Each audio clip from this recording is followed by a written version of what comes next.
en formation. Oui, Au niveau de l'âge, il faut bien répondre à la question, est-ce qu'il y a une limite? Est-ce qu'après 60 ans ou 65 ans, vous ne financez plus aucun dossier? Clairement, il y a quand même un arbitrage que font je vous La rappelle, les commission. représentants d'employeurs et de salariés qui siègent et statuent sur les demandes. C'est qu'il faut qu'il y ait, entre guillemets, quelque part un retour sur investissement pour l'individu, mais aussi pour les employeurs, puisque c'est des fonds qui viennent des entreprises. Hein.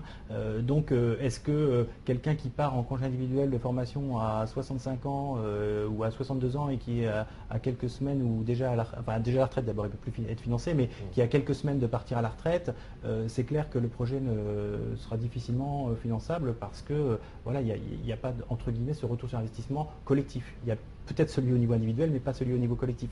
Et c'est clairement l'équilibre entre les deux qui est important.